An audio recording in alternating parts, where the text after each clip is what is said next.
मेरा नाम कीर्ति है। मैं हरियाणा के पलवल ज़िले की रहने वाली हूँ। मेरी उम्र 30 साल हो गई है। ये उस समय की बात है जब मैं 21 साल की हुआ करती थी। अपने माता पिता के साथ मेरी ज़िंदगी बहुत ही खुशहाल गुजर रही थी। मेरा एक छोटा भाई जिसकी उम्र 15 साल थी। हम सिर्फ 2 भाई बहन ही थे और हम दोनों भाई बहन ही बहुत खूबसूरत थे। लोग हमें देखकर हमारी खूबसूरती की तारीफ़ किया करते थे क्योंकि मैं अपनी मम्मी पर गई थी। मेरे पापा हरियाणा के ही रहने वाले थे, मगर उनके फाइनेंशियल हालात कुछ ठीक नहीं थे। अपनी जवानी के समय उनके पास कोई ऐसी नौकरी नहीं थी जिससे वो ढेर सारे पैसे कमा सकते। मेरे पापा मेरे दादाजी के तीसरे नंबर के बेटे थे। मेरे 2 बड़े ताऊजी की नौकरियां अच्छी थीं। वो लोग अच्छे खासे पैसे कमाया करते थे। मेरे पापा ने काफ़ी समय तक अपने पिता के पैसों पर ऐश किया था।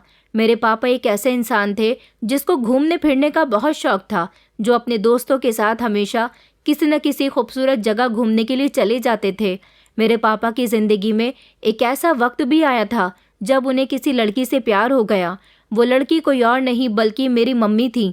मेरे पापा उस समय अपने दोस्तों के साथ कश्मीर घूमने के लिए गए थे। वो पूरे 1 हफ्ता कश्मीर अपने दोस्तों के साथ ठहर कर आए थे। वहाँ पर उनकी मुलाकात मेरी मम्मी से हुई, जो कश्मीर की रहने वाली थी। मेरी मम्मी 3 बहनें थीं और कश्मीर में अपने माता पिता के साथ उनकी ज़िंदगी बहुत अच्छी गुजर रही थी। मेरी मम्मी को भी मेरे पापा पसंद आ गए थे। मेरी मम्मी इतनी ज़्यादा सुंदर थी कि यहाँ उनके मुकाबले में ऐसा कोई भी नहीं है, मगर उनको अपनी खूबसूरती पर बिल्कुल भी घमंड नहीं था, क्योंकि वो जिस जगह से आई थी वहाँ खूबसूरत गोरे चिट्टे और सुर्ख रंगत के लोग ही रहा करते थे। पहली नज़र में उन दोनों को एक दूसरे से प्यार हो गया था। पूरे 1 हफ्ते मेरे पापा अपने दोस्तों के साथ कश्मीर में रहे। वो 1 हफ्ता उनकी ज़िंदगी का सबसे खूबसूरत समय था। उसके बाद जब पापा के घर वापस आने का समय आया तो मम्मी ने उनसे कहा कि मैं भी तुम्हारे साथ चलना चाहती हूँ, मुझे तुमसे शादी करनी है, तुम मेरे दिल को बहुत पसंद आ गए हो। पापा ने मम्मी से कहा भी था कि तुम्हारे माता पिता अगर नहीं माने तो क्या होगा। मम्मी ने कहा कि मैं जानती हूँ कि मेरे माता पिता नहीं मानेंगे, मगर फिर भी मैं अपनी मर्जी से तुम्हारे साथ चलना चाहती हूँ। पापा मेरी मम्मी के माता पिता से लड़ झगड़ कर उन्हें अपने साथ यहाँ लेकर आ गए थे। उधर मम्मी के माता पिता ने भी उनसे सारे संबंध ख़त्म कर दिए थे, क्योंकि मम्मी ज़िद पर अड़ी हुई थी। उन्हें शादी करनी थी तो सिर्फ मेरे पापा से ही करनी थी। पापा मम्मी को लेकर घर तो आ गए थे, मगर उन्हें ये नहीं पता था कि अभी घर में भी एक नया हंगामा उनका इंतज़ार कर रहा था। मेरे दादाजी बहुत शरीफ इंसान थे।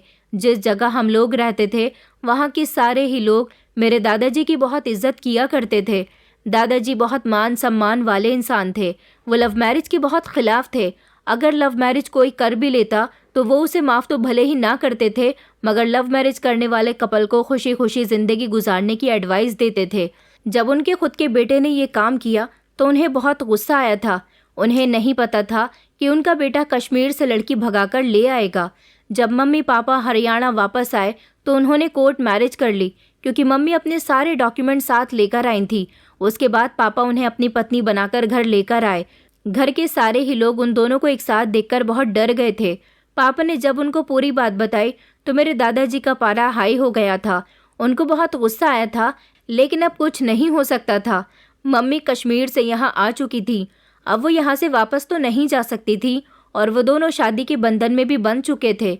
दादाजी ने बड़ी मुश्किल से अपने आप पर कंट्रोल किया था, क्योंकि सामने उनका बेटा और बहू थे। मेरी दादी और दादा के दोनों बड़े बेटों ने उनको समझाया था कि अब गुस्सा करने का कोई फ़ायदा नहीं है, बात काफ़ी हद तक बढ़ गई है, इन दोनों को इनके हाल पर छोड़ देना चाहिए। मम्मी चूँकि बहुत खूबसूरत थी, इसलिए मेरी दादी का दिल उन पर आ गया था। दादी उनकी खूबसूरती से बहुत इम्प्रेस हुई थी। उन्होंने ऐसी खूबसूरत लड़की अपनी आंखों के सामने शायद पहली बार देखी थी। दादी ने तो दिल से अपनी बहू को एक्सेप्ट कर लिया था।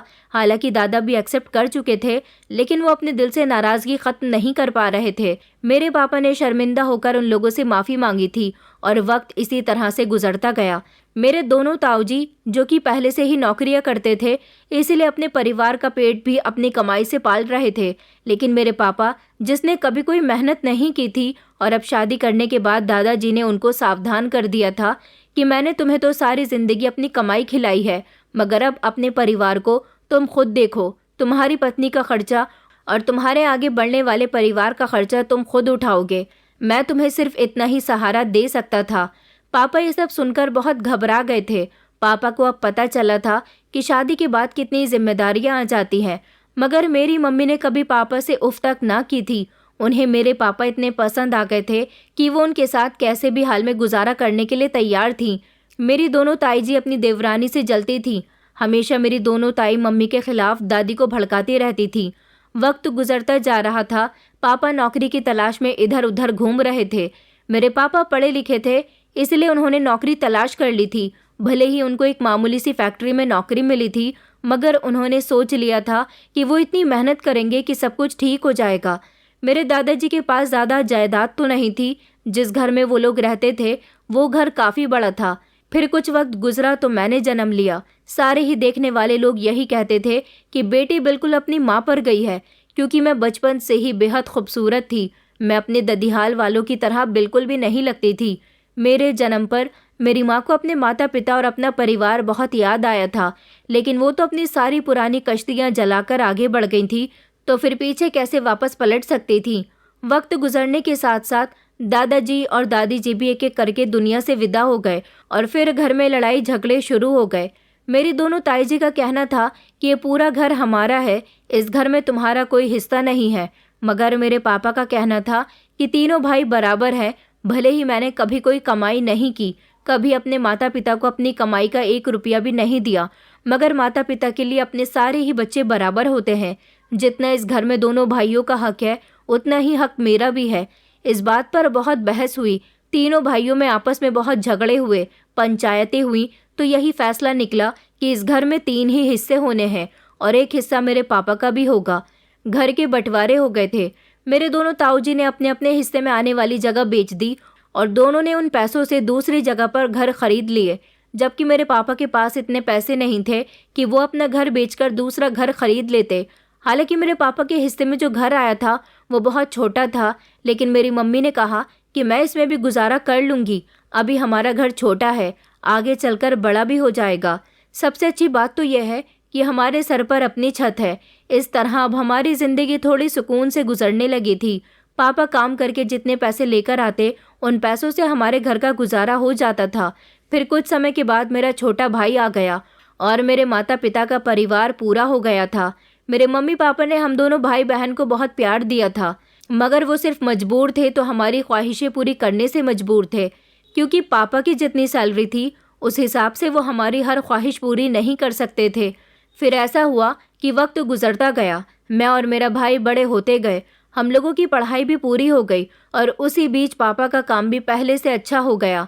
पापा उस फैक्ट्री से निकलकर दूसरी फैक्ट्री में नौकरी करने के लिए चले गए, तो वहाँ पर उनकी सैलरी बहुत अच्छी थी। जिंदगी में परेशानियां अब ना के बराबर रह गई थी। मेरे पापा के दोनों भाई उनसे कोई संबंध नहीं रखते थे। ये हमारा छोटा सा परिवार था और हम एक दूसरे के लिए ही सब कुछ थे। मेरी उम्र 21 साल हुई। मेरी मुलाकात शरद से हुई। शरद मेरे कोचिंग सेंटर में पढ़ता था और उसने मुझे पहली ही नज़र में देखकर पसंद कर लिया था। मैं इतनी सुंदर थी तो कोई भी मुझे आसानी से पसंद कर लेता था, लेकिन शरद की बात कुछ और ही थी। शरद एक अच्छा, ईमानदार और समझदार लड़का था। उसने मुझे ना तो परेशान किया था ना प्रपोज किया था, बस वो मेरा दोस्त बन गया था और इसी दोस्ती के बीच मैं उसे पसंद करने लगी थी और फिर वो भी मुझे पसंद करने लगा और उसके बाद हम दोनों की मोहब्बत शुरू हो गई। मैं उसकी मोहब्बत में इतनी डूब चुकी थी कि मुझे ये दुनिया हसीन लगने लगी थी। बस हमेशा शरद ही शरद दिखाई देता था। मेरी पढ़ाई लगभग कंप्लीट होने वाली थी, क्योंकि मैं बीएससी कंप्लीट कर चुकी थी और शरद अभी इंजीनियरिंग कर रहा था और उसे अभी आगे और पढ़ना था। वो भी मेरी ही तरह एक मामूली फैमिली का हिस्सा था, लेकिन उसकी फैमिली मेरी फैमिली से ज़्यादा लो थी। उसके घर में फाइनेंशियल इश्यूज़ बहुत ज़्यादा थे, क्योंकि वो अपने माता पिता का इकलौता बेटा था और उसके पापा को ब्रेन ट्यूमर था, जिसकी वजह से उनका इलाज चलता रहता था। शरद एक मामूली सी नौकरी करता था। शरद जितने पैसे कमाता वो उसके पापा के इलाज पर लग जाते थे। पहले ही उसकी सैलरी बहुत कम थी और उसे पढ़ाई भी करनी थी और अपनी पढ़ाई का बोझ भी वो अकेला ही उठा रहा था। वो बेचारा बहुत परेशानियों से घिरा हुआ था। इसी बीच उसकी मुझसे मुलाकात हुई तो वो मुझे अपना हमदर्द समझने लगा था, क्योंकि मैं उसकी तकलीफ़ों को बहुत अच्छे तरीके से समझती थी। इसी दौरान मुझे पता लगा कि मेरे मम्मी पापा मेरे लिए रिश्ता तलाश कर रहे हैं। पापा का कहना था कि अब तुम्हारी पढ़ाई पूरी हो चुकी है, अब हम तुम्हें घर तो नहीं बैठा सकते, तुम्हारी उम्र ठीक है, तुम शादी के लायक हो गई हो, लेकिन मैं इतनी आसानी से शादी कैसे कर सकती थी? मैं तो शरद से प्यार करती थी। मैंने इस बारे में फ़ौरन ही शरद को बताया और उसे अपने घर रिश्ता लाने के लिए कहा। तो शरद कहने लगा कि मैं ऐसी सिचुएशन में तुम्हारे घर रिश्ता कैसे ला सकता हूँ? अभी मैं अपने पैरों पर पूरी तरह से खड़ा भी नहीं हुआ हूँ। ऊपर से मेरे पापा की भी तबीयत खराब रहती है। ऐसी कंडीशन में अगर मैं घर वालों से तुम्हारे बारे में बात करूँगा तो मेरे घर में मेरी क्या इज्जत रह जाएगी? मैंने कहा, शरद, तुम्हें कुछ ना कुछ तो करना पड़ेगा, वरना मेरे पेरेंट्स मेरी शादी कहीं और कर देंगे। शरद कहने लगा कि मुझे 1 हफ्ते का टाइम दो, मैं अपने घर पर बात करता हूँ। 1 हफ्ता भी पूरा हो गया था। उधर मेरे मम्मी पापा मेरे लिए रिश्ते तलाश कर रहे थे और फिर उन्हें एक ऐसा रिश्ता मिल गया था जो उनकी उम्मीद से बढ़कर था। एक ऐसे परिवार ने मुझे पसंद कर लिया था जो बहुत अमीर लोग थे। उन्हें दान दहेज से कोई मतलब नहीं था, न मेरे परिवार के फाइनेंशियल हालात से कोई मतलब था। उन्हें सिर्फ अपने बेटे के लिए खूबसूरत लड़की चाहिए थी और मुझ जैसी खूबसूरत लड़की को देखकर उन्होंने डिसाइड कर लिया था कि वो मुझे अपने घर की बहू बनाकर रहेंगे। वो लोग इतने अमीर थे कि पापा ने फैसला कर लिया था कि वो मेरी शादी यहीं करेंगे। मैंने जब ये बात शरद को बताई तो वो अकेला ही मेरे घर मेरे मम्मी पापा से बात करने के लिए आ गया था। मुझे उसका ये कॉन्फिडेंस बहुत पसंद आया था क्योंकि वो मुझसे अलग नहीं होना चाहता था। शरद ने मेरे पापा से बात की और कहा कि मैं कीर्ति से बहुत प्यार करता हूँ, मैं उसी से शादी करना चाहता हूँ, वो भी मुझसे बहुत प्यार करती है। पापा ने मुझसे मेरी मर्जी पूछी तो मैंने भी कह दिया था कि हाँ, मैं शरद से प्यार करती हूँ। शरद मेरे पापा के हिसाब से देखने भालने में एक मामूली सा लड़का था, जबकि जिस लड़के से मेरा रिश्ता चल रहा था वो बहुत ही स्मार्ट था। पापा को शरद पसंद नहीं आया था। पापा ने शरद से उसकी एजुकेशन के बारे में पूछा, उसकी मंथली इनकम के बारे में पूछा, उसके परिवार के बारे में पूछा तो शरद ने अपनी सारी जानकारी मेरे पापा को बिल्कुल सही सही दी थी। उसने एक भी झूठ नहीं बोला था। पापा ने शरद से कहा था कि हम तुम्हें सोचकर बता देंगे। शरद को भी उम्मीद थी कि मेरे पापा मान जाएंगे। वो हमारे घर से चला गया था, लेकिन उसके जाने के बाद मम्मी पापा ने मेरी बहुत क्लास लगाई थी। पापा ने इमोशनल ड्रामा किया था। पापा कहने लगे कि तुमने हमारा भरोसा तोड़ा है, तुमने हमारे साथ बहुत गलत किया। आखिर तुमने इस लड़के के अंदर क्या देखा है? ना ये देखने का अच्छा है, ना इसका परिवार ठीक है और ना ही अच्छा कमाता है। आखिर इसके अंदर ऐसी भी क्या क्वालिटी है कि तुम इससे प्यार करने लगी हो? ज़रा तुम अपनी शक्ल देखो। तुम्हारी तो शक्ल देखकर भी हज़ारों रिश्तों की लाइन लग सकती है और ये लड़का तुम जैसी लड़की को डिज़र्व नहीं करता। मम्मी कहने लगी कि हमें ये लड़का पसंद नहीं आया। हम तुम्हारी शादी इस लड़के के साथ नहीं बल्कि उसी लड़के के साथ करवाएंगे जिनके साथ हमने तुम्हारा रिश्ता तय किया है। लेकिन मैं ज़िद पर अड़ गई थी। मैंने शोर मचाना शुरू कर दिया था कि मैं शादी करूंगी तो शरद से करूंगी, मगर मेरे मम्मी पापा भी ज़िद पर अड़ चुके थे। उन्होंने कहा था कि चाहे जो हो जाए तुम्हारी शादी हमारी मर्जी से ही होगी। मुझसे मेरा मोबाइल छीन लिया गया था। मेरे साथ घर में बहुत बुरा सलूक हुआ था। मेरी शादी ज़बरदस्ती मेरी मर्जी के खिलाफ करवाई जा रही थी। मेरा घर से निकलना भी बंद करवा दिया गया था। मम्मी ने तो मुझे ब्लैकमेल किया था। उन्होंने कहा था कि अगर तुम शरद से शादी करोगी तो हमारी लाश पर से तुम्हें गुजरना होगा। मुझे अपने माता पिता का ये सलूक बिल्कुल भी अच्छा नहीं लगा था। मुझे कमरे में बंद कर दिया गया था। मेरा छोटा भाई भी मुझे समझा रहा था कि दीदी, वही करो जैसा मम्मी पापा कहते हैं, भूल जाओ इस लड़के को। लेकिन मैं अपने दिल से उसको कैसे निकाल सकती थी? शरद फिर से मेरे मम्मी पापा से उनका जवाब लेने के लिए आया था। उसे नहीं पता था कि मेरे साथ इस घर में क्या हो रहा है, लेकिन उस बेचारे के साथ बहुत बुरा सलूक किया गया। पापा ने उसे डांट कर भेज दिया था, मगर वो नहीं जा रहा था तो पापा ने उसे एक ऐसी बात कही जिसकी वजह से वो यहाँ से जाने पर मजबूर हो गया। पापा ने कहा कि कीर्ति तुमसे शादी नहीं करना चाहती, मगर वो इस बात पर यकीन नहीं कर पा रहा था। पापा ने उसे बाहर खड़े रहने को कहा और पापा घर के अंदर आ गए। मेरे पास मेरे कमरे में आए और मुझसे कहने लगे कि कीर्ति, बाहर वो लड़का खड़ा हुआ है, तुम्हें उससे मना करना है कि तुम उससे शादी नहीं करना चाहती। जैसा मैंने कहा है तुम वैसा ही करोगी। अगर तुमने ऐसा नहीं किया तो आज मैं और तुम्हारी मम्मी सूली से लटककर अपनी जान दे देंगे। मैंने कहा, आप ऐसा क्यों कर रहे हो, जबकि आप दोनों की भी तो लव मैरिज थी। मम्मी कहने लगी कि हाँ, हम दोनों की लव मैरिज थी, मगर हम दोनों ने बहुत सारी परेशानियों का सामना किया है, तब जाकर हमारी ज़िंदगी आसान हुई है। और जो परेशानियां हमने बर्दाश्त की हैं, हम नहीं चाहते कि हमारी बेटी भी उन्हीं परेशानियों का सामना करे। हम तुम्हारे भले के लिए ही ये सब कुछ कह रहे हैं और इस लड़के की औकात क्या है। जिस जगह तुम्हारा रिश्ता तय हुआ है वो लड़का तुम्हें अपनी पलकों पर बिठाकर रखेगा और ये लड़का तुम्हें सारी जिंदगी कोई खुशी नहीं दे सकता। तुम्हारे पापा ने मुझे खुशी देने के लिए बहुत सारे स्ट्रगल किए और हर इंसान स्ट्रगल नहीं कर सकता। कुछ लोग तो बीच रास्ते में हिम्मत हार जाते हैं और फिर क्या बचता है? मोहब्बत। मोहब्बत से पेट नहीं भरता। मोहब्बत के साथ साथ पैसों का होना भी बहुत ज़रूरी है, जो कि इस लड़के के पास नहीं है। इसलिए तुम हमारी बात मान लो और जाकर इससे सारे संबंध ख़त्म कर दो। कह दो इससे कि तुम्हारे पास कुछ नहीं है, इसलिए मैं तुमसे शादी नहीं कर सकती। मम्मी पापा ने मुझे इतना मजबूर कर दिया था कि मैं टूट कर रह गई थी और फिर मजबूरन मैंने अपने आंसू साफ किए और जाकर शरद का सामना किया। शरद कहने लगा कि ये तुम्हारे मम्मी पापा क्या कह रहे हैं? मैंने कहा ये लोग ठीक कह रहे हैं, मैं तुमसे शादी नहीं कर सकती। मेरा दूसरी जगह रिश्ता तय हो चुका है, तुम अब मेरा पीछा करना छोड़ दो। शरद कहने लगा कि आखिर तुम ऐसा क्यों कह रही हो? तुम तो मुझसे बहुत प्यार करती थी, तुमने मेरे साथ सारी जिंदगी गुजारने के वादे किए थे। मेरे पापा की तबीयत ठीक नहीं है, पापा की जैसे ही तबीयत ठीक होगी वो दोनों खुद यहाँ चलकर तुम्हारा हाथ मेरे लिए मांगने आएंगे। मैं भी उनको मना चुका हूँ। मैंने कहा कि अब तुम्हें मेरे लिए कोई भी कोशिश करने की ज़रूरत नहीं है। तुम्हारे पास है ही क्या जिससे मैं तुमसे शादी करूं? तुम मुझे ज़िंदगी की कोई खुशी नहीं दे सकते, कोई आराम नहीं दे सकते, सिर्फ मोहब्बत दे सकते हो और मोहब्बत से पेट नहीं भरता। अरे तुम तो खुद पाई पाई के मोहताज हो, तुम्हारे साथ मेरा गुजारा नहीं होगा। मैंने उसके आगे हाथ जोड़कर कहा कि यहाँ से निकल जाओ। मैंने ये सब कुछ बड़ी मुश्किल से कहा था। वो बेचारा रोने लगा और कहने लगा कि तुम बहुत घमंडी हो, मुझे नहीं पता था कि तुम में दौलत का लालच है। दौलत ही सब कुछ नहीं होती, ज़िंदगी में मोहब्बत का होना बहुत ज़रूरी है। उसकी ये सारी बातें मेरे मम्मी पापा को पसंद नहीं आई। मेरे पापा ने उसे धक्के मारकर मेरे घर से निकाल दिया और मैं खामोशी से खड़ी हुई उसे देखती रही। मैं अपने कमरे में आकर बुरी तरह से रोई थी। मैं शरद की नज़रों में गलत साबित हो गई थी, मगर वो नहीं जानता था कि मैं किस कंडीशन से गुजरी थी। वक्त गुजरता जा रहा था और मेरी शादी पे निखिल नाम के लड़के के साथ तय हो गई थी।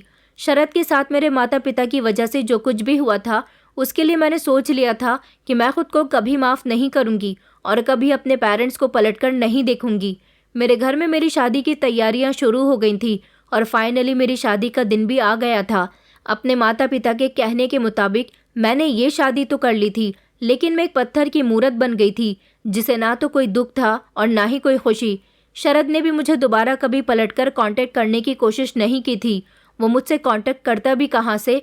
मेरे पास ना तो मोबाइल था और ना ही मैं घर से बाहर निकल रही थी। वो कभी पलटकर मेरे घर भी नहीं आया। उसके बाद कभी मेरा उससे दोबारा सामना नहीं हुआ। वक्त ऐसा आ गया था कि मुझे उसको भूलने पर मजबूर होना पड़ गया। शादी की सारी रस्में हो चुकी थी, मेरी विदाई का समय आ गया था। विदाई के समय मम्मी पापा और मेरा भाई मुझसे लिपटकर बहुत रोए थे, मगर मेरी आंख से एक आंसू भी नहीं टपका था। उन लोगों ने मुझे सदा खुश रहने का आशीर्वाद दिया था। पलटकर मैंने भी उनसे कह दिया था कि आपको आशीर्वाद देने की ज़रूरत नहीं है। आपने मेरी शादी अमीर लड़के के साथ करवाई है तो मेरी ज़िंदगी में हमेशा खुशियाँ ही रहेंगी। मैं शादी के बाद कभी पलटकर आप लोगों के पास नहीं आऊँगी। मैंने आपसे सारे संबंध ख़त्म कर दिए। मेरे मुंह से ये बातें सुनकर मेरे मम्मी पापा रोने लगे और कहने लगे कि बेटा, हमने ये सब कुछ तुम्हारे फ़ायदे के लिए किया, मगर मुझे ऐसे फ़ायदे की कोई ज़रूरत नहीं थी जिसकी वजह से मैं खुश भी नहीं हो सकती थी। मेरी शादी होकर जब मैं अपनी ससुराल गई तो ससुराल में सब कुछ बिल्कुल ठीक था। मेरी ज़िंदगी की शुरुआत भी हो चुकी थी। निखिल मुझे हर तरह से खुश रखने की कोशिश करता था, लेकिन मेरे चेहरे से तो खुशी कहीं गायब हो गई थी। फ़िलहाल निखिल के साथ मेरी ज़िंदगी अच्छी गुजरने लगी। मैंने खुद को समझा लिया था कि अब जो भी है जैसा भी है, यही मेरा घर है और यही मेरा पति है। निखिल एक अच्छे पति साबित हुए थे।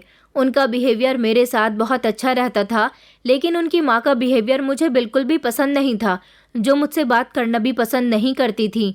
शादी के बाद मुझे पता चला था कि निखिल की माँ उसकी सगी माँ नहीं बल्कि सौतेली माँ है। वो इस बात का बदला ना जाने मेरे साथ क्यों लेती थी। शायद उन्हें घर में मेरी मौजूदगी पसंद नहीं थी। निखिल के पापा ज़्यादातर ऑफिस में होते थे, घर में मैं और मेरी सास ही होते। कुछ समय के बाद मुझे माँ बनने की खुशी मिली। मैंने बेटे को जन्म दिया था। मेरी इस खुशी पर मेरे मम्मी पापा भी शामिल होने आए थे, लेकिन मैंने उनको सावधान कर दिया था कि आगे मेरी ज़िंदगी में या मेरे घर में शामिल होने की कोशिश मत करना। वो लोग जानते थे कि उनकी बेटी उनसे नाराज़ है, मगर उनका मानना था कि अब तुम्हें नाराज़गी ख़त्म कर देनी चाहिए, तुम बहुत अच्छी रहती हो। मुझे उनको पलटकर नहीं देखना था। मैं भले ही अच्छी रहती थी, लेकिन मैं खुश नहीं थी। मैं सिर्फ फॉर्मेलिटी निभाने के लिए और ज़िंदगी को गुजारने के लिए निखिल की पत्नी थी। मेरा बेटा मेरी ज़िंदगी में आ गया तो ज़िंदगी खुशहाल हो गई और मैंने अपनी शादीशुदा ज़िंदगी को एक्सेप्ट कर लिया। सास का बिहेवियर अभी भी मेरे साथ ठीक नहीं था। वो मेरे पति के पीछे और ससुर के पीछे मुझे बहुत बातें सुनाया करती थी। मैं सब कुछ बर्दाश्त करती थी। फिर कुछ साल गुजरने के बाद मैंने एक बेटी को जन्म दिया। मेरे पति अपने बच्चों से बहुत खुश रहते थे। अब मैं भी खुश रहने लगी थी, लेकिन मेरी खुशियाँ मुझे ज़्यादा दिन रास नहीं आई। मेरे पति के साथ एक भयानक हादसा हो गया और उस हादसे में उनकी जान चली गई। जब ये खबर मुझे पता चली तो मेरे होश बेकाबू हो गए थे। मेरे पास छोटे छोटे बच्चे थे। मेरे बच्चे अनाथ हो चुके थे। यही सोच सोचकर मेरा हाल बेहाल था। मेरे पति मुझे और बच्चों को छोड़कर चले गए। ये सब मैं बर्दाश्त नहीं कर सकती थी। फिर भी मैंने खुद को बच्चों की खातिर संभाल लिया था। मेरे पति के साथ मैंने पूरे 5 साल गुजारे थे और इन 5 सालों में उन्होंने कभी मुझे कोई परेशानी नहीं होने दी थी। लेकिन उनके मरने के बाद उनकी माँ का बिहेवियर मेरे साथ और ज़्यादा ख़राब हो गया। उनकी सौतेली माँ अपने पति और बेटे की पूरी जायदाद पर खुद कब्जा करना चाहती थी। वो समझ गई थी कि अब आगे निखिल के भी बच्चे हैं और ये सब कुछ निखिल के मरने के बाद उसके बच्चों का ही होगा। इसलिए उसने चालाकी से मुझे घर से निकाल दिया। मेरे साथ बहुत बुरा सलूक किया। मेरे ससुर जी, जो मुझे बहुत अच्छा समझते थे, लेकिन मेरी सास ने मेरे पति के मरने के बाद मुझ पर चोरी का इल्ज़ाम लगाया और मेरे ससुर के सामने ये बात क्लियर कर दी कि चोरी मैंने ही की है, मगर मैंने चोरी नहीं की थी। उन्होंने कहा कि अब हमारा निखिल तो इस दुनिया से ही जा चुका है। इस लड़की का हमारे घर में कोई काम नहीं है, ना ही हमें इसके बच्चे चाहिए और ना ही ये हमारे घर में रह सकती है। मेरे ससुर के दिल में भी मेरी सास ने खूब नफ़रत भर दी थी और इस तरह मैं उस घर से बेसहारा हो गई थी। मुझे घर से निकाल दिया गया था। मैं सड़कों पर अपने बच्चों को लेकर इधर से उधर टहल रही थी। मेरी समझ नहीं आ रहा था कि मैं क्या करूं, कहाँ जाऊं। अपने मायके वालों के पास भी नहीं जा सकती थी क्योंकि मैं बहुत खुददार हो चुकी थी। वक्त और हालात से लड़ना मैंने सीख लिया था। मेरे घर वालों ने जितनी कोशिश की थी कि मैं खुश रहूंगी, अच्छी रहूंगी, उतनी ही मेरी किस्मत ख़राब निकली थी। अब मैं अपने बच्चों को लेकर दर दर की ठोकरें खा रही थी। मेरे बच्चे भूख से बिलख रहे थे। मैं सड़क के किनारे उनको लिए बैठी थी। फिर मुझे अपनी एक दोस्त का घर याद आया। मैं अपने बच्चों को लेकर वहाँ चली गई थी। वो मेरी कॉलेज की फ्रेंड थी। काफ़ी टाइम के बाद मेरा उससे सामना होने जा रहा था। मैं सोच रही थी कि वो मेरी मदद करेगी भी या नहीं। मैं उसके घर गई तो वो मुझे देखते ही पहचान गई थी। उसके घर में उसकी फैमिली भी रहती थी। सब लोग अपने अपने कामों में बिजी थे। वो मुझे और मेरे बच्चों को लेकर अपने रूम में चली गई और वहाँ जाने के बाद हम लोग आपस में बातें करने लगे। वो मुझे देखकर परेशान हो गई और पूछने लगी कि क्या हुआ, आज तुम मेरे घर कैसे आ गई। फिर मैंने उसे बताया कि मैं बहुत परेशान हूँ। मेरे बच्चे कल से भूखे हैं। सड़क पर ही अपना वक्त गुजार रही हूँ। तुमसे मदद चाहिए थी। मेरे रहने का और मेरी नौकरी का कहीं बंदोबस्त करवा दो। जब उसने ये बात सुनी तो उसने मेरे बच्चों के लिए खाना मंगवाया। मेरे दोनों बच्चों ने पेट भरकर खाना खा लिया था। उसने कहा कि नौकरी के लिए तो मैं तुम्हारी बात कर लूँगी, मगर इस समय कोई पोस्ट खाली नहीं है और रहने का बंदोबस्त भी मैं तुम्हारा कहाँ करवा सकती हूँ। मैं तो खुद इस घर में रहती हूँ। तुम्हारे पास अगर पैसे हों तो तुम्हें रेंट का घर दिलवा सकती हूँ। मैंने उसे मना कर दिया और कहा कि मेरे ससुराल वालों ने मुझे खाली हाथी घर से निकाल दिया। मेरे पास कुछ भी नहीं है। उसने मुझे थोड़े से पैसे दिए और कहने लगी कि इसके अलावा मैं तुम्हारी और कोई मदद नहीं कर सकती। उसने मेरे बच्चों को खाना खिलाया था, उनको पैसे दिए थे, यही मेरे लिए काफ़ी था। मैं उसके घर से जाने लगी तो वह कहने लगी कि कीर्ति, आखिर तुम कब तक अपनी ज़िंदगी इस तरह से गुजारोगी। तुम्हारे छोटे छोटे बच्चे हैं, तुम्हें सहारे की ज़रूरत है। तुम्हें दूसरी शादी करके अपना घर बसा लेना चाहिए। मैंने कहा, दूसरी शादी मुझसे भला कौन करेगा। मेरे बच्चे हैं और 2 बच्चों की माँ से कौन शादी करता है। मेरी दोस्त पिंकी ने मुझसे कहा कि क्यों नहीं करता।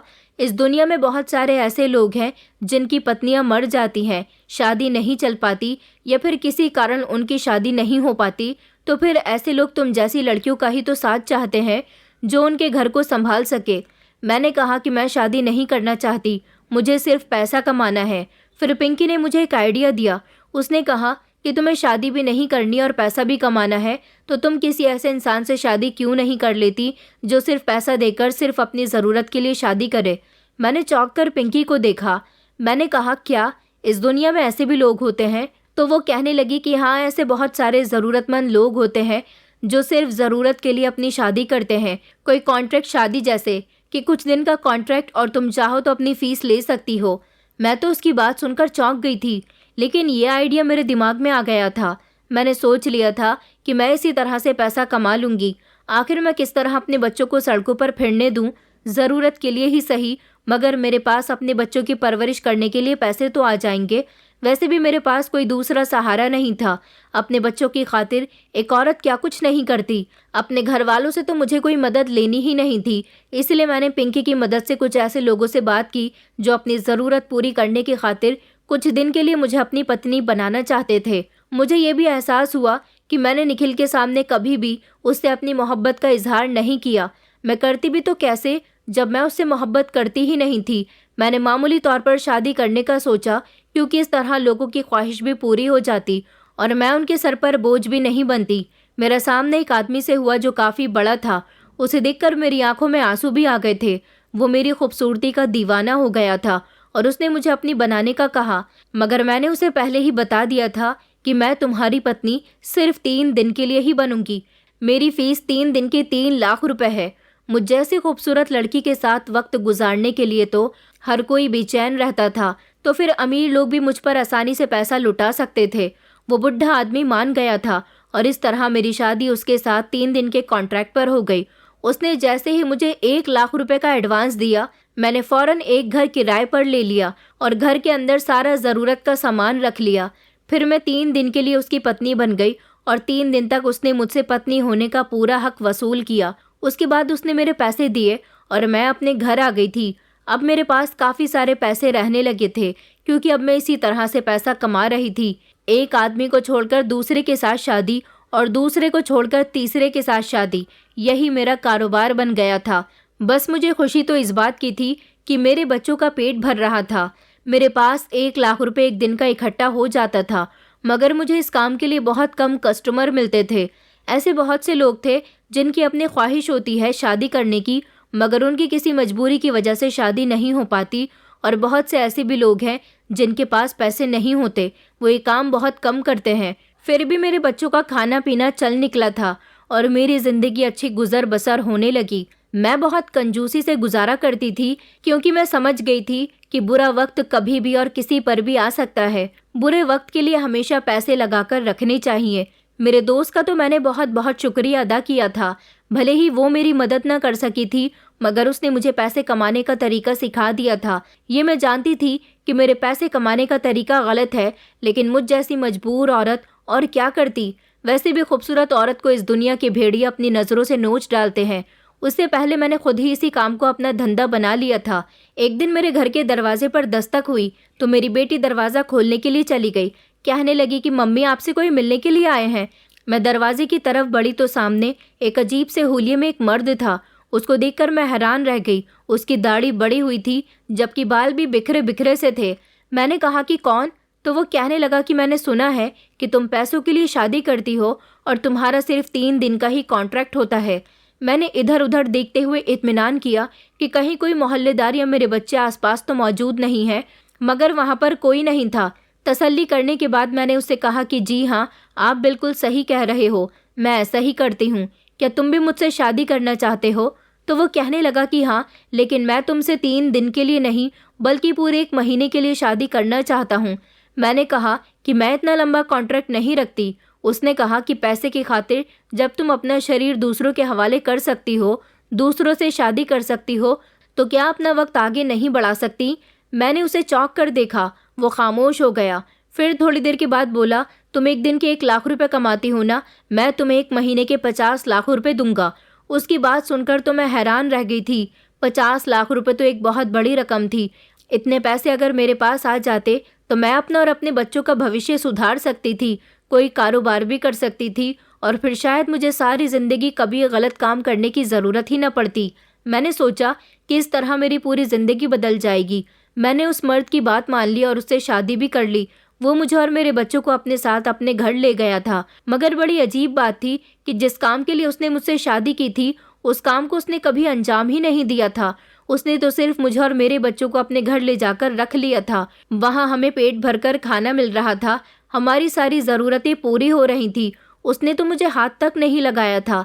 यहाँ तक कि वो मेरे बच्चों के साथ भी बहुत अच्छे से पेश आता था। वो घर में भी कम रुकता था। उसके घर में कोई भी नहीं था और घर बहुत बड़ा था। सारा दिन वो अपना घर मेरे और मेरे बच्चों के हवाले छोड़कर चला जाता था। वो मेरे बच्चों से भी हंस हंस कर बातें करता, उनके लिए तोहफे लेकर आता, तो मेरे बच्चे बहुत खुश हो जाते थे। मैं समझ नहीं पाई थी कि ये कौन है और मेरे साथ ऐसा क्यों कर रहा है, लेकिन मुझे उससे कोई मतलब नहीं था। उसका बिहेवियर भी बड़ा अजीब था। मैं तो इस घर में सिर्फ कुछ दिन की मेहमान थी। मुझे इसके सिर्फ पैसों से मतलब था। उसके घर में मैं उसी हिसाब से चलती थी जैसा वो कहता था। अगर वो मेरे करीब आना चाहता तो मैं उसे रोक भी नहीं सकती थी और उसे अपने करीब आने की इजाज़त भी देती थी, मगर वो खुद ही मेरे करीब नहीं हुआ। धीरे धीरे 1 महीना पूरा हो गया था और अब मेरे इसके घर से जाने का समय भी पूरा हो चुका था। अब मुझे इससे अपने पैसे लेने थे और इसके साथ अपने रिश्ते भी ख़त्म करने थे। उस दिन वो अपने घर में मौजूद नहीं था। मैं तो अभी तक इसका नाम भी नहीं जानती थी, लेकिन जब रात के समय ये घर आया तो मैंने इससे कहा कि मुझे मेरे पैसे दे दो और इस रिश्ते से मुझे आज़ाद कर दो। मेरा टाइम पूरा हो चुका है। उसने कहा कि मैं तुम्हें आज़ाद नहीं करूँगा और ना ही तुम्हें कोई पैसा मिलेगा। मैंने कहा, ये क्या हरकत हुई? तुमने कहा था कि तुम 1 महीने के लिए मुझसे शादी करना चाहते हो और उसकी कीमत तुम मुझे 50 लाख रुपए दोगे। ये तुम ठीक नहीं कर रहे हो। वो धीरे धीरे मेरे करीब आया। उसने मेरे कंधों से मुझे पकड़ा और मुझे झंझोड़ कर कहने लगा कि तुमने जो मेरे साथ किया वो सब क्या था? मैंने उसे आंखें फाड़ कर देखा। उसने अपने चेहरे से नकली दाढ़ी मूंछ हटानी शुरू की। उसके बाद उसका असली रूप मेरे सामने आ गया था। उसे देखकर मेरी आंखें तो सच में फटी की फटी रह गई थी, क्योंकि ये इंसान तो शरद था। वो कहने लगा कि तुम मुझे पहचानने में कैसे गलती कर सकती हो? मैं तो तुम्हें पहली नज़र में ही पहचान गया था। 5 साल बाद भी तुम नहीं बदली, मगर वक्त और हालात ने मुझे ज़रूर बदल दिया। मैं बदला सिर्फ तुम्हारी वजह से हूँ। तुमने इसी दौलत की वजह से मुझे छोड़ दिया था ना। आज देखो किस्मत ने तुम्हें किस मुकाम तक पहुँचा दिया कि तुम एक कैरेक्टरलेस बन गई हो। वो ये कहकर ज़ोर ज़ोर से हंसने लगा और कहने लगा कि अच्छा हुआ तुम जैसी कैरेक्टरलेस लड़की से मेरी शादी नहीं हुई, जो दौलत के लालच में इतनी अंधी हो गई है कि लोगों से शादी करने पर उतर आई। 3 दिन का कॉन्ट्रैक्ट, ये कहकर वो हंसने लगा। मुझे तो वो कोई पागल इंसान लग रहा था। मुझे उसको देखकर बहुत गुस्सा आया। मेरा खून खौल रहा था। मैंने उसके मुंह पर थप्पड़ मार दिया और कहा कि तुम मेरे कैरेक्टर पर सवाल उठा रहे हो। मैं ये सब बर्दाश्त नहीं करूँगी और ऐसा करना मेरी बहुत बड़ी मजबूरी है। वो कहने लगा कि अच्छा, तो फिर तुम्हारी वो दौलत कहाँ गई जिसकी खातिर तुमने मुझे छोड़ा था? तुम्हारा पति कहाँ गया जिसके साथ तुम्हारे माँ बाप ने तुम्हारी शादी करवाई थी? वो तो बहुत अमीर था ना। वो तो तुम्हें सारी ज़िंदगी की खुशियाँ दे सकता था। तो क्या हुआ? तुम ये काम क्यों कर रही हो? तुम्हारी मोहब्बत झूठी थी, तुम झूठी हो और तुम हमेशा ऐसी ही रहोगी। आज मुझे देखो, तुम्हारी उस इंसल्ट ने मुझे बदल कर रख दिया। तुमने मुझे छोड़ दिया। मैं घर गया तो मेरे पापा की मौत हो चुकी थी। पापा की मौत पर मैं बहुत सदमे में आ गया था। पापा के मरने के कुछ समय के बाद मम्मी भी इस दुनिया से चली गई और फिर मैं पूरी तरह से अकेला रह गया था। मैंने अपना घर बेच दिया और फिर मैं अपनी पढ़ाई पूरी करने के लिए लंदन चला गया। वहाँ जाकर मैंने अपनी नई दुनिया बसाई, अपने आप को बदल लिया, अपने करियर पर ध्यान दिया और आज देखो मैं एक कामयाब बिजनेसमैन हूँ। मैं कुछ वक्त के लिए यहाँ आया हुआ था। जब मुझे पता चला कि तुम इस तरह से काम करने लगी हो तो मैंने सोचा कि क्यों ना मैं अपना बदला तुमसे ले लूँ। लेकिन अब तुम क्या हो? तुम्हारी तो कोई हैसियत ही नहीं है। मैंने कहा कि अच्छी बात है कि तुम बिजनेसमैन बन गए हो, लेकिन तुम आज भी वही इंसान हो जिसको कभी मेरी मोहब्बत दिखाई ही नहीं दी। तुम जैसा इंसान मेरी मोहब्बत नहीं समझ पाया। वो कहने लगा कि तुमने मुझसे मोहब्बत नहीं की थी कीर्ति। अगर तुम मुझसे मोहब्बत करती होती तो उस दिन अपने पिता के सामने इस बात को एक्सेप्ट करती, ना कि मुझे जलील करके अपने घर से निकलवाती। मैंने कहा कि तुम गलत समझ रहे हो। तुम्हें लगता है कि मैं झूठ बोल रही हूँ। ये मेरे बच्चे हैं। मेरे घर वालों ने ज़बरदस्ती मेरी शादी करवाई थी और मैं मजबूर हूँ ये काम करने के लिए। मुझे शौक़ नहीं आता लोगों से शादी करके उनसे पैसे हासिल करने पर। मैं बहुत सुंदर हूँ, ये बात मैं जानती हूँ, लेकिन मेरी सुंदरता को इस समाज के लोग नोच डालेंगे। मेरे किरदार पर सवाल उठाएंगे। मेरे बच्चों को भूखा रखा जाएगा। फिर भी मैं बदनाम हो जाऊंगी, इसलिए मैंने बदनामी का रास्ता चुना, जहां से मुझे कम से कम पैसे तो हासिल हो सकते थे। लोगों से शादियां करना मेरी मजबूरी थी, क्योंकि मुझे पैसे मिल रहे थे।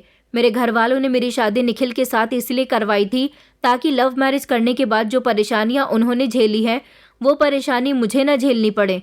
उन लोगों ने मुझे ब्लैकमेल किया था। उन्होंने कहा था कि मुझे तुमसे यहाँ से जाने को कहना होगा और मान लेना होगा कि मैं तुमसे मोहब्बत नहीं करती। अगर मैं ऐसा नहीं करती तो मेरे मम्मी पापा का कहना था कि वो अपनी जान ले लेंगे। उन लोगों की खुशी की खातिर मैंने तुम्हारे साथ वो सब कुछ किया, तुम्हारी बेइज्जती करवाई और खुद भी की। तुम तो वहाँ से चले गए, मगर मैंने कितनी मुश्किल से निखिल के साथ शादी की, ये मैं ही जानती हूँ। उसके साथ मैं खुश नहीं थी, लेकिन फिर भी मैंने उसके साथ गुजारा किया। उसके साथ मेरे बच्चे हुए। बच्चों की खातिर मैंने अपने आप को संभालना सीख लिया, लेकिन वक्त को शायद कुछ और ही मंजूर था।